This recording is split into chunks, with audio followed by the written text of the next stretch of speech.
என்னுடைய சொந்த ஊரும் தமிழ்நாடு தான். ஸோ தாய்மொழியில் இந்தியா ஃபுல்லாக போகும்போது வேறு வேறு மொழிகள் இருக்கும். இங்கே தமிழ் மொழியோட பேசுகிறதுக்கு ரொம்ப சந்தோஷம். இப்போ நம்ம விவசாயன்றது நாட்டின் முதுகெலும்புன்னு சொல்லுவாங்க. விவசாயிகள் தான் உண்மையிலே அதுதான் நம்மளுடைய கண்ட்ரியுடைய கான்ட்ரிபியூஷன். நாட்டுக்கு உடைய வளர்ச்சிக்கு மேஜர் கான்ட்ரிபியூஷன் பார்த்தா விவசாயிகள் தான். எம்எஸ்எம்இ அண்ட் விவசாயிகள் தான் அதே போயிருக்கு. அப்போ அதே அரிசி அதே உளுந்து இவ்வளவு விலை ஏறும்போது அதை உற்பத்தி பண்றவங்களுடைய வாழ்க்கை தரமும் முன்னேறணும். கரெக்டா? ஸோ அப்ப 40 ரூபா வருதுன்னா அப்படி விவசாயிக்கு எவ்வளவு ரூபா பெனிஃபிட். ஹோட்டல் வைக்கிறவங்களுக்கு, விற்கிறவங்களுக்கு, உருந்து வாங்கி விற்கிறவங்க, இவங்கெல்லாம் வந்து லாபம் வர்ற மாதிரி நம்மளுக்கும் வாழ்வாதாரம் உயரணும். இப்போ தமிழ்நாடு அரசுடைய குறிக்கோள் அதுதான் இருக்கு. விவசாயிகளுடைய உற்பத்தியை இன்க்ரீஸ் பண்ண அதிகப்படுத்தணும், அதே மாதிரி வருமானத்தையும் அதிகப்படுத்தணும். ஸோ வருமானத்தை அதிகப்படுத்தணும் அப்படின்னு சொன்னால் மெயின் நம்மளுக்கு என்னென்ன வேணும்? நம்மளுக்கு நல்ல ஈல்டு தரக்கூடிய நம்மளுக்கு கிராப்ஸ் வேணும், ரகம் வேணும் இல்லையா? அதே மாதிரி அதுக்கு நோய்கள் வந்தால் இப்போ நம்ம டாக்டர்கிட்ட போகிற மாதிரி அதுக்கு நோய்கள் வந்து அதை எப்படி தடுக்கிறது, அது நோய் வராமல் எப்படி பண்ணுறது, அந்த மாதிரியும் வேணும். அதே மாதிரி இப்போ நிறைய இது இருக்குது. மண் வளம் கம்மியாயிருச்சு, மண் நலம் கம்மியாயிருச்சு. இந்தியா ஃபுல்லாக இப்போ ஒரு பெரிய ப்ராப்ளம் என்ன வருதுன்னா ரசாயன உரம் நிறைய யூஸ் பண்ண ஆரம்பிச்சிட்டாங்க. இந்தியன்ல பஞ்சாப் எல்லா இடத்துலையும் பார்த்தீங்கன்னா ஒரு மூட்டை போடுறதுல 2 மூட்டை ரசாயன உரம் போடுறாங்க. அவங்க என்ன நினைக்கிறது என்னன்னா நிறைய நம்மளுக்கு வந்து உற்பத்தி அதிகமாகும், ஈல்டு அதிகமாக இருக்கும்னு நினைக்கிறாங்க. ஒரு 4-5 வருஷம் 10 வருஷத்துக்கு அப்புறம் கம்ப்ளீட்டா மண் என்ன ஆயிடுச்சு? இப்போ சில இடங்கள்ல பஞ்சாப்ல போனீங்கன்னா அப்படியே கல் முன்னாடி நல்லா சாஃப்டா இருந்தது. ஏர் உழுதா கூட அந்த அளவுக்கு வராது. ஏன் அப்படின்னா இயற்கையில நம்மளுக்கு கடவுள் கொடுத்தது பாத்தீங்கன்னா மண்புழுன்னு ஒண்ணு இருக்கு. நீங்க உங்களுடைய தெரியும், விவசாய நண்பர் அவங்க இயற்கையாவே நம்மள என்ன பண்ணுவாங்க, வெர்மி கல்ச்சர்ன்றது அதை நல்லா மேலையும் கீழையும் உருட்டி எடுத்து, மண்ணுக்கும் உயிர் இருக்குன்னு சொல்லலாம். உயிர் இல்லைன்னா எப்படி நம்மளுக்கு அது காற்று வேணும், தண்ணி வேணும், பயிர் மேலே வருது இல்லையா? ஸோ அது இறுகிரும். நிறைய போட மண்புழு செத்து போயிடும். மண்புழு வெறுமையெல்லாம் செத்து போச்சுன்னா என்ன ஆகுதுன்னா பாறை மாதிரி ஆயிடுது. பாறையில் எப்படி விவசாயம் பண்ண முடியும்? ஸோ பஞ்சாப்ல வந்து அந்த மாதிரி நிறைய ஃபேஸ் பண்றாங்க. இன்னொரு ப்ராப்ளம் என்னன்னா மோஸ்ட்லி என்ன பண்ணுவோம்னா நம்மளுக்கு வரக்கூடிய இப்போ நம்ம அறுவடை பண்றோம், மிச்சம் வருது இல்லையா, இதெல்லாம் எரிச்சிடுவோம். இந்தியா ஃபுல்லாக நடக்கிறதால இதை எரிக்க என்ன ஆகும்னா மண்ணுடைய நலம் வளம் வந்து வளம் கம்மியாகிட்டே போயிடும். ஏன்னா இதுல வந்து இந்த செடியெல்லாம் முளைக்குது. இப்போ எங்கேருந்து வருது? கீழே தான் வருது. இப்போ கேரட் சாப்பிட்டா கண்ணுக்கு நல்லதுன்னு சொல்றாங்க இல்லையா, விட்டமின் ஏன்றாங்க. அது எங்கேருந்து வருது? நம்ம மண்ணுல இருந்து வர சத்து தான். அதை எடுத்து எல்லாத்தையும் நம்ம என்ன பண்றோம், எங்கேயாவது செடியெல்லாம் முடிஞ்ச பிறகு வாழைப்பழ தோல்லாம் எடுத்து குப்பை தொட்டியில போட்டுறோம். அதை வந்து திரும்பி வந்து நம்ம என்ன பண்ணணும், நிலத்துக்கு அனுப்பணும்.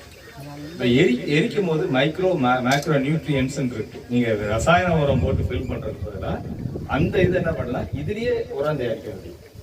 அப்ப நம்மளுக்கு இயற்கை உரம் நிறைய, இயற்கை உரம்னா ரொம்ப கஷ்டம்லாம் கிடையாது, சிம்பிளா பண்ண முடியும்.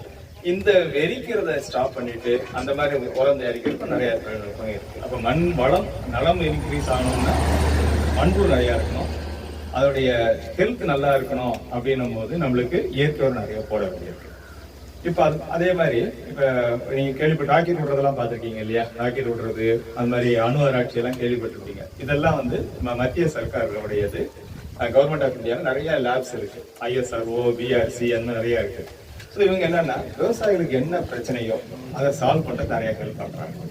இப்போ 2-3 எக்ஸாம்பிள் பார்த்தீங்கன்னா திருநெல்வேலி பக்கம் ஒரு 10 வருஷத்துக்கு முன்னாடி மஞ்சள் நோய், உளுந்து நிறைய கரையறுப்புன இடத்துல ஸ்டேட் சீட் ஃபார்ம் மஞ்சள் நோயின்னு சொல்லி அந்த ஏரியா ஃபுல்லாக எல்லா உளுந்தும் என்ன ஆகும்னா 120 நாள் சொல்லுவாங்க அது அறுவடைக்கு ரெடியாக இருக்கும். ஒரு 10 நாளைக்கு முன்னாடி கம்ப்ளீட்டாக போயிடும். அதை பார்த்தோம்னா எல்லாம் வளைஞ்சி விழுந்துடும், அந்த பவுடராக கொட்டும், விதையே இருக்காது. அப்போ 2 கோபம் ஆச்சுன்னா விவசாயிகளால் திரும்பி எந்திரிக்க முடியாது. ஏன்னா அவங்க வந்து கடன் வாங்கி ஏகப்பட்டது பண்ணியிருப்பாங்க, அடுத்தது போடும்போது ரொம்ப கஷ்டப்படுவாங்க. அப்போ அந்த மாதிரி இருக்கும். தமிழ்நாடு கவர்மெண்ட் அங்கே பாம்பேக்கு எழுதி அவங்களுக்கு என்ன பிரச்சனைன்னு பார்க்கறது, விவசாயிகளுடைய 2 நாள் தங்கி எங்கள் விஞ்ஞானிகள் குழு வந்து அவங்களோட பார்க்கும்போது இந்த மஞ்சள் நோய் வந்து நம்ம பூச்சி மருந்து அடிச்சுலாம் சால்வ் பண்ண முடியல. அது எப்படின்னா நம்மளுக்கு கொரோனா மாதிரி, அது கொரோனா எப்படி வருது, அது காத்துல வருது. அதே மாதிரி ஒரு வைரஸ் வந்து ஒரு செடிக்கு வந்து பக்கத்துல போயிட்டே இருக்கும். இந்த இதுக்கு வந்து அடுத்த தோட்டத்துக்கு போயிடும், எல்லா தோட்டத்துக்கும் போயிடும். கரெக்டா அது பருவம் அடைகிறது. சில சீசன் இருக்கு, மழை சீசன், வெயில் சீசன்லாம் சொல்றோம் இல்லையா, அந்த மாதிரி டைம்ல ஃபாஸ்டா ஸ்ப்ரெட் ஆகுது.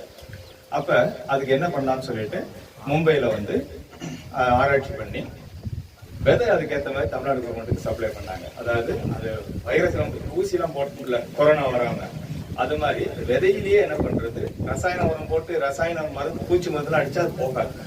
அப்ப அந்த விதையவே என்ன பண்றாங்க, அதுல வந்து இந்த மாதிரி வைரஸ் நோய் வராதபடி, மஞ்சள் நோய் வராதபடி தடுக்கிறதுக்கு ரெடி பண்ணி அங்க நம்ம ஜேடிஏ மூலமா திருநெல்வேலி மாவட்டத்தில் கொடுத்தாங்க. ஒரு 2-3 வருஷம் கழிச்சு பார்க்கும்போது அந்த ஊர்ல ஒரு மஞ்சள் கூட பார்க்க முடியல, நிறைய ஈல்டு அதிகமான விதைன்னு சொல்லி தமிழ்நாடு ரொம்ப ஹாப்பியா இருந்தாங்க. அதே மாதிரி தோரம் பருப்பு, நம்ம கூட தோரம் பருப்பு கிடையாது இல்லை, சேலம் அங்கெல்லாம் பார்த்தீங்கன்னா ஆத்தூர் இந்த மாதிரி இடங்கள்லாம், தருமபுரி கிருஷ்ணகிரியில் தோரம் பருப்பு நிறைய விவசாயிகள் இருப்பாங்க. அவங்களுக்கு என்ன பிரச்சனை அப்படின்னு, மரம் மாதிரி முளைக்குது தோரம் பருப்பு. அந்த மரம் மாதிரி முளைச்சேன்னா நீங்க போடுற உரமோ அது போடுற தண்ணி எல்லாமே என்ன ஆகும்னா, நீங்க செலவு பண்றதெல்லாம் எங்க போய் சேர்றது எல்லாம் செடி பெரிய தண்டுலையும் இலையிலையும் போது கீழே வெட்டி கீழே போட போடுறோம் இல்லையா, கட் பண்ணிடுறேன் எல்லாம் கீழே தான் போடுறோம். அப்ப வியாபாரம் பண்ண முடியாது, வியாபாரம் பண்ண முடியாது, லாஸ் நம்மளுக்கு. ஸோ அப்ப அது இன்னொன்று மேலே எப்படி நீங்க அதை பிளக்கிங் வாங்க, விதையெல்லாம் எடுக்கிறதுக்கு மேலே ஏறி போய் எடுக்க முடியாது, உயரமா இருக்கும். ஸோ அதுக்கு தமிழ்நாடு கவர்மெண்ட் கேட்டாங்க அதை பண்ண முடியுமாங்க. இப்போ நீங்கள் தருமபுரி கிருஷ்ணகிரி அண்ட் சேலம் போனீங்கன்னா தோரம் பருப்பு ஆல்மோஸ்ட் எங்கே போனாலும் பாம்பேலேருந்து அந்த விதைகளை வந்து மல்டிப்ளை பண்ணி யூஸ் பண்ணுறாங்க. எல்லாம் வந்து 4 மடங்கு அதிகமாகிடுச்சு, 5 மடங்கு எங்களுக்கு லாபம் வருது அப்படிலாம் சொல்கிறாங்க விவசாயிகள். ஸோ இதெல்லாம் இவ்வளோதான் இருக்கும், ஒரு மேக்ஸிமம் ஒரு அடி இதை மேலே இருக்கும், யார் வேணால் அது எடுத்துக்கலாம். தண்டும் இலையும் கம்மியாக இருக்கும். அப்போ அந்த மாதிரி இருக்கும்போது என்ன ஆகும்னா அவங்களுக்கு விதை போடுற உரம்லாம் தண்ணி எல்லாமே எங்கே போகுதுன்னா விதைக்கு நிறையா வருது, கெட்டியாக இருக்கும். அப்போ வந்து நிறையா வெயிட் அதிகமாக இருக்கும், உங்களுக்கு லாபம் அதிகமாக வருது. ஸோ அது மாதிரி இப்போ இந்த இதில் பரமக்குடியில் வந்து நெல் நிறைய போடுறாங்க. அவங்க என்ன சொல்கிறாங்க, முந்தி தண்ணி நிறையா இருந்தது, இப்போ தண்ணி கம்மியாயிடுச்சு. ராமநாதபுரம் டிஸ்ட்ரிக்ட் இல்லையா, தண்ணி கம்மியாயிடுச்சு, எங்களுக்கு நம்பர் ஆஃப் போஃபோன் இருக்காங்க இல்லையா, 4 போடுறதுல 3 ஆச்சு, இப்போ 2 ஆகி போயிடுச்சு. ஸோ அப்போ இது பழையபடி நிறைய கொண்டு வரணும், என்ன பண்ணுறது அப்படின்னாங்க. அதுக்கு ஒரு ரகம் தண்ணி கம்மியாக இருந்தால் கூட நல்லா சன்ன ரகம், அதை எப்படி நம்ம அதிகமாக கொண்டு வர்றதுன்னு சொல்லி ஈல்டு அதிகப்படுத்துறது அப்படின்னு சொல்லி அதுக்கு ரெடி பண்ணி அங்கே கொடுத்தோம். ஸோ இப்போ வந்து சென்னையில் தலைமைச் செயலகத்தில் ஏபிசின்னு சொல்லுவாங்க, அதாவது தமிழில் வந்து கேள்விப்பட்டிருக்கீங்க இல்லையா, செக்ரட்டரி லெவல் ஆஃபீஸர்ஸ் இருப்பாங்களே, இந்த தஷாமிஷ் சார், அப்புறம் இயக்குனர் வந்து நம்ம முருகேசன் ஐஏஎஸ் சார், அவங்கெல்லாம் வந்து ஒரு அங்கே மீட்டிங்கில் வந்து இந்த மாதிரி முன்னாடி ஒரு 10 வருஷத்துக்கு முன்னாடி பண்ணது இடையில போய் திரும்பி விட்டு போனப்போ நிறைய விவசாயிகள் சில பிரச்சனைகள்லாம் இருக்கு அப்படின்னு ஒவ்வொரு ஊராக போய் பார்த்துட்டு வர சொல்லியிருக்காங்க. ஒவ்வொரு டிஸ்ட்ரிக்டாக போயிட்டு இருக்கோம். ஃபர்ஸ்ட் டிஸ்ட்ரிக்ட் இங்கே தான், நம்ம டிஸ்ட்ரிக்ட் தான், வல்லம் தான் சார் உட்காந்துருக்காரு. ஸோ விழுப்புரம், நாளைக்கு சார் சொன்னது கடலூர், அப்புறம் வந்து நாளைக்கு வந்து திருவண்ணாமலை, அப்புறம் கடலூர். அடுத்தது வந்து ஒவ்வொரு இடமா 3 டிஸ்ட்ரிக்டாக பார்த்து ஒரு அட்லீஸ்ட் 1 மாதத்துக்கு 2 மாதத்துக்குள்ள முடிச்சிட்டோம்னா மொத்தமாக அவங்க ரிக்குவயர்மெண்ட் என்னென்ன இருக்குன்னு ஜேடிஎஸ் சார் எழுதுவாங்க ஒவ்வொரு டிஸ்ட்ரிக்ட்லையும். அதை எடுத்து ஏபிசி சார் வந்து எல்லாம் மொத்தமாக நம்மளுக்கு பாம்பேக்கு லெட்டர் கொடுப்பாங்க, பிஆர்சிக்கு எழுதுவாங்க. ஸோ அதுலேருந்து அப்புறம் என்னென்ன சால்வ் பண்ண முடியும் பார்க்கணும், சரியா? ஸோ அப்போ 1 விதைகள், என்ன மாதிரி விதைகள், ஈல்டு அதிகமாக இருக்கிற விதைகள், மெயின்டெனன்ஸ் காஸ்ட் கம்மி, மெயின்டெனன்ஸ்லாம் நிறைய உரம் போட வேண்டியதில்லை, நிறைய தண்ணி ஊற்ற வேண்டியதில்லை. அந்த மாதிரி மெயின்டெனன்ஸ் காஸ்ட்டும் தெரியும் இல்லையா, ஏகப்பட்ட செலவு வந்து மெயின்டெனன்ஸாக போகும், பூச்சி மருந்து அடிக்கிறது இந்த மாதிரிலாம் இல்லை. இதெல்லாம் இல்லாதபடி கம்மியாக செலவில் நிறைய ஈல்டு கொண்டு வருது இந்த மாதிரி விதைகள். இன்னொன்று வந்து நோய் எதிர்ப்பு தன்மை, இன்னொன்று வறட்சி தாங்கக்கூடியது. இந்த மாதிரி நிறைய கேட்டகரி இருக்கு. சில சீசனுக்கு சில சூட் ஆகும், சில சீசன் இதெல்லாம் பருவத்துக்கு வேற மாதிரி விதைகள். ஸோ இதெல்லாம் வந்து இப்போ எப்படி இன்னைக்கு நம்ம ஆரம்பிச்சோம்னா ஒரு 6 மாதம் ஆயிரும். ஏன்னா இந்த விதைகள் வந்து இந்தியா ஃபுல்லாக பயங்கர டிமாண்ட். அதே 100 ரூபாய்க்கு கிலோ வாங்கினீங்கன்னா நார்மல் வெரைட்டி, லோக்கல் வெரைட்டியை விட இந்த அதே விலையில இது வாங்கும்போது எக்ஸ்ட்ரா மூட்டை நிறைய வரும். ஸோ எல்லா மாநிலத்தில் இருந்தோம் எங்களுக்கு கொடுங்க, ஒவ்வொரு மாநிலத்தோட ஏபிஎஸ்சியும் கேட்பாங்க, எங்களுக்கு முதல்ல கொடுங்க. ஸோ வெயிட் லிஸ்ட் மாதிரி ஒரு லிஸ்ட் போட்டு ஒரு 6 மாதம் ஆயிரும். நம்ம சார் ஏபிஎஸ்சி ஃபைனலைஸ் பண்ணி அனுப்பி ஒரு 5லேருந்து 6 மாதத்துக்கு இது ஒன்று விவசாயிகளுக்கு விதைகள் கொடுக்குறது. இன்னொன்று பரம சார் சொல்லியிருந்தாங்க, இங்கே வந்து இயற்கை உரம் தயாரிக்கிற விவசாயிகள் இருக்காங்க. நாங்கள் யாரும் இயற்கை உரம் தயாரிக்கிறீங்களா? இங்கே பக்கத்தில் இருக்காங்களா? ஸோ இப்போ அவங்களுக்கு தனியான தொழில்நுட்பம் அது பண்ணும்போது நம்ம நார்மல் பார்க்கக்கூடிய விவசாயி இயற்கை உரம் சொல்றோம், அதை விட பல மடங்கு வீரியம் மிகுந்ததை நீங்களே தயாரிக்கலாம். வெளியிருந்து யாரும் தேவை கிடையாது. பாலை தயிராகிறதுக்கு உரம் கொடுக்குறோம் இல்லையா, அது மாதிரி ஒரு தடவை கொடுப்போம். அப்புறம் அந்த தொட்டி எப்படி அமைக்கிறது, மெயினா இதுல வந்து இந்த ஏரேஷன் சொல்லுவாங்க, ஆக்சிஜன் காத்து எப்படி வருது, எத்தனை தடவை கிண்டணும், எவ்வளவு தண்ணி ஊற்றணும், இதுதான் அதனுடைய மெயினான சூத்திரங்கள். அதை வந்து சொல்லிடலாம். நீங்களே கம்பெனி வைக்கினாலும் அது எப்படி தயாரிக்கிறதுன்னு சொல்லி கொடுத்துருவாங்க. ஸோ இயற்கை உரம்ன்றத பார்த்தீங்கன்னா இந்த எரிக்கிறதெல்லாம் அவாய்ட் பண்ணிடலாம். நிறைய பேர் எரிக்கிறோம் இல்லையா, இது வந்து சத்தான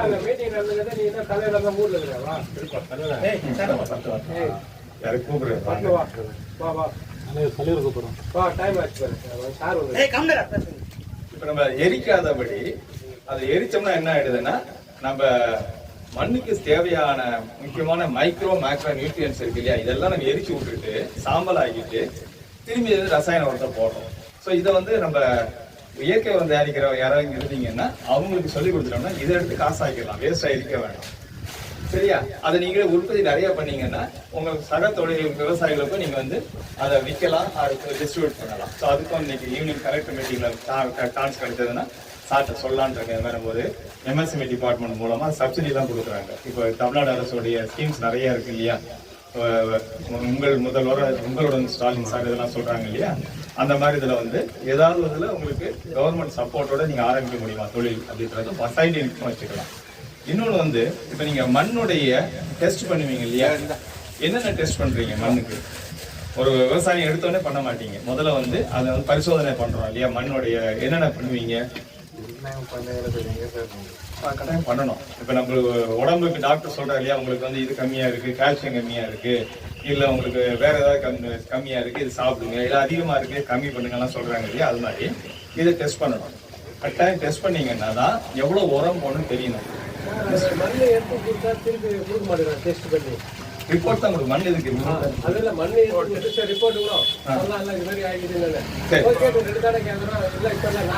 அதுக்கு இப்ப தமிழ்நாடு அரசு நிறைய சாம்பிள் எங்கிட்ட கொடுங்க, ஆபீஸ்ல கொடுங்க, ஒரே ஒரு அதிகபட்சம் ஒரு வாரத்துல டெஸ்ட் பண்ணுவோம்.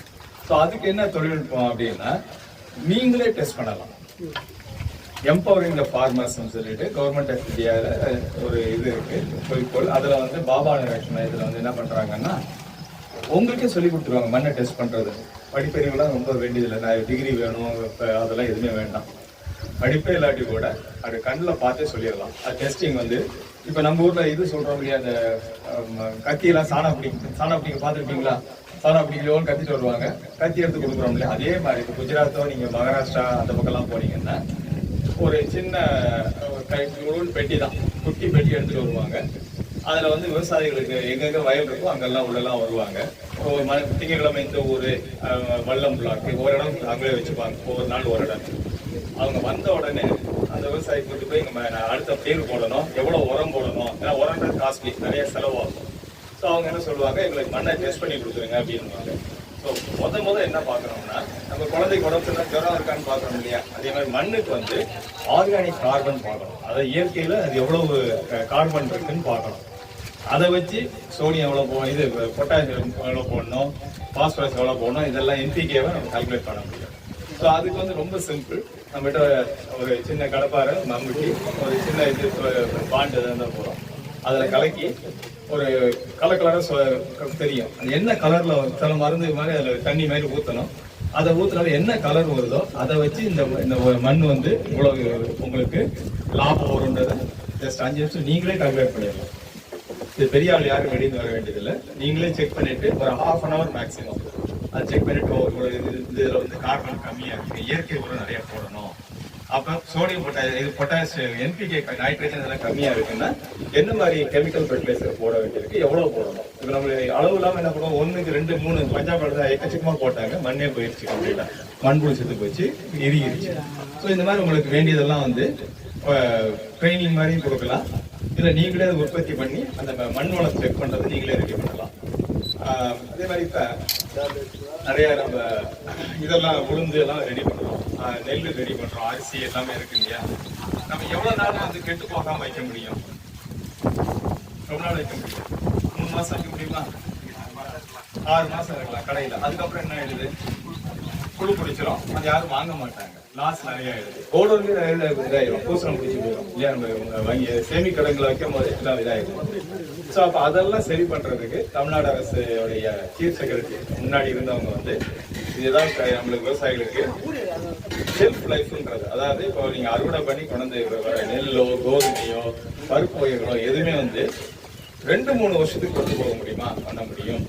அதுக்கு வந்து ஆல்ரெடி வந்து கிருஷ்ணகிரி போச்சம்படின்னு ஒரு இடம் இருக்கு. தமிழ்நாடு அக்ரி டிபார்ட்மெண்ட் தான் அவங்க வந்து ஒரு பெரிய பிளான்ட் கட்டி இப்போ வந்து அதை வந்து வெரி சூன் வந்து ஐ திங்க் இனாகிரேஷன் பண்ண போறாங்க. அதுல போய் நீங்க உங்களுடைய அறுவடை பண்ண உளுந்தோ ஏதோ கொண்டு போயிட்டு வந்துட்டீங்க. நீங்க எவ்வளவு தூரம் சார் இருக்கும் கிருஷ்ணகிரி போச்சம்பள்ளி? 200 மொத்தமா நீங்களாம் சேர்ந்து சங்கமா இருந்தா கூட லாரியிலயோ அதை எடுத்துட்டு போயிட்டோ அங்க போயிட்டு வந்தாச்சுன்னா நம்மளுக்கு வந்து 2-3 வருஷத்துக்கு கிடையாது.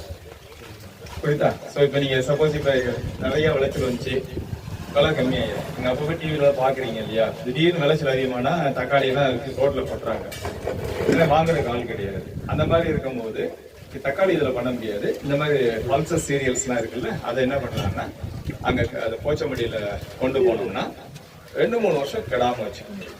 சரியா? ஸோ இந்த மாதிரி நிறைய இது வந்து விஞ்ஞானிகள் நம்ம நாட்டில் இருக்கக்கூடிய ராக்கெட் ஓட்டுறவங்களோ இல்லாட்டி அணு ஆராய்ச்சி பண்றவங்க விவசாயிகளுக்கு நிறைய பண்ணி கொடுக்குறாங்க. ஸோ இதெல்லாம் யூஸ் பண்ணும்போது நம்மளுக்கு வந்து நிறைய நம்மளுக்கு என்ன ஆகும்னா வருமானம் அதிகம், லாஸ் கம்மி பண்ணணும். ஸோ இதான் ஐடியா.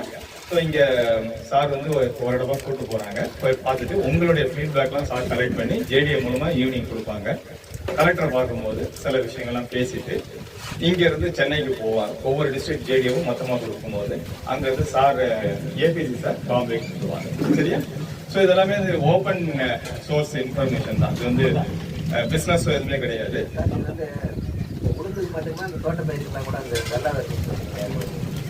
இந்த வைரஸ் வந்து மெயினா வந்து உளுந்துக்கு வருது. இப்ப பக்கத்துல புதுக்கோட்டை கூட்டு போயிருந்தாங்க, ஜெடி அரேஞ்ச் பண்ணாங்க. அங்க பார்த்தா ஈவன் மக்காச்சோளத்துக்குலாம் வந்து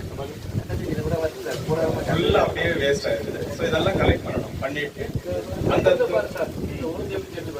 போய் பார்க்கலாம். ஸோ என்ன இங்க அந்த மீட்டிங் இருக்கு. ஸோ பார்க்கலாம் என்னென்ன இருக்கோ பார்த்துருவோம், எல்லாம் ரெடி பண்ணுவோம். ஏன்னா அந்த விவசாயத்துக்குன்னு சொல்லி நிறைய விஞ்ஞானிகள் அங்க பாபா நாயர் இருக்கிறாங்க.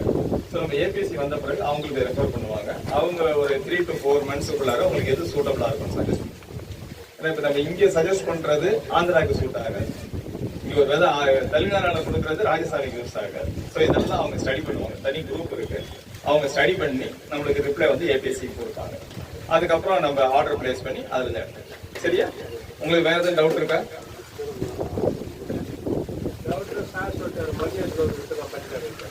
அதுல உங்கள யாராவது ஒரு வாரத்தில் நான் பண்ணி கொடுத்துருவேன் சார். உளுந்து வந்து கார்த்தி பட்டை எந்த ரகம் பண்ணா நல்லா இருக்கும்? அதுதான் வந்து சாருடைய லெட்டர் வந்து சொல்ல முடியும். எப்ப மழை பெய்யும் தெரியணும், மண்ணுடைய வளத்தை டெஸ்ட் பண்ணி ரிப்போர்ட் வேணும். சரியா? சோ அது மாதிரி இப்போ ஆல்ரெடி ரூலிங் வெரைட்டி என்ன இருக்கு, அதுல என்னென்ன பிரச்சனை இருக்கு, பிரச்சனை என்ன சால்வ் பண்ணணும், இந்த மாதிரி ஒரு கம்பெனி தான் லெட்டர் ஜேடியை கொடுக்கணும், அது கொடுப்பாங்க. அதை வச்சு நம்ம என்ன பண்ணணும், இந்த இது மாதிரி பிரச்சனைகளை எப்படி சால்வ் பண்றது விஞ்ஞானிகள் உட்காந்து ஸ்டடி பண்ணுவாங்க. ஒரு 3-4 மாசம். இப்ப நீங்க அடுத்த போகிறதுக்கு இப்ப ரெடி பண்ணிடலாம். ஏன்னா விதை உடனே கிடைக்காது. அங்க சொல்லுங்க ரொம்ப டிமாண்ட் உள்ளது. ஏன்னா 100 ரூபா கொடுத்து கடையில வாங்குறத விட இது வந்து 4 மடங்கு 5 மடங்கு லாபம் வருதுன்னா எல்லாரும் இதுதானே கேட்பாங்க இல்லையா? சார் என்ன ரகம்?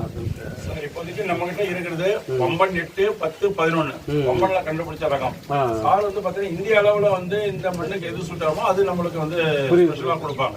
அது தனி கமிட்டி இருக்கு. அந்த குழு வந்து ஒவ்வொரு டிஸ்ட்ரிக்டா நமக்கு ஜேடிஎஸ் கொடுக்கறத நம்ம ஏபிசி மூலம் வந்து ஸ்டடி பண்ணுவாங்க. இப்போ இந்த இதுல வந்து இப்ப மழை இவ்வளவு பெய்யும் போல, இல்ல மழை வானம் பார்த்த பூமி, இல்ல இயற்கையா தண்ணி நல்லா இருக்கு, மண் வளம் எல்லாமே நல்லா இருக்கு, அப்ப அதுக்கு இந்த மாதிரி பண்ணலாம். மண் வளம் சரியில்லைன்னா அதுக்கு என்ன மாதிரி விதை, ஒவ்வொரு சீசனுக்கு வெயில் ரொம்ப இருக்கும், இல்லாட்டி மழை இருக்கு, எந்த சீசனும் இது மாதிரி. ஸோ இதெல்லாம் கம்பைன்ட் ரிப்போர்ட் வந்துடும். வந்த பிறகு உங்களுக்கு எது பெஸ்ட் சூட்டபிளோ அதை வந்து already government of India agriculture டிபார்ட்மெண்ட்ல வந்து நோட்டிபிகேஷன் வந்திருக்கும். அந்த நோட்டிபிகேஷன்ல அப்ரூவ் ஆனதுதான் மாநில அரசுகளுக்கு கொடுப்பாங்க. சரியா? ஸோ உங்களுடைய தேவை என்ன சார்ட்டு நீங்க எல்லாமே ரைட்டிங்லயோ இல்லை ஓரளோ சார்ட்டு சொல்லிடணும். சொன்ன பிறகு சார் ஒவ்வொரு பிளாக்லயும் ஏடிஎஸ் இருப்பாங்க, அவங்களாம் ஜேடிஎம் மூலமா லெட்டர் வரும். சரியா?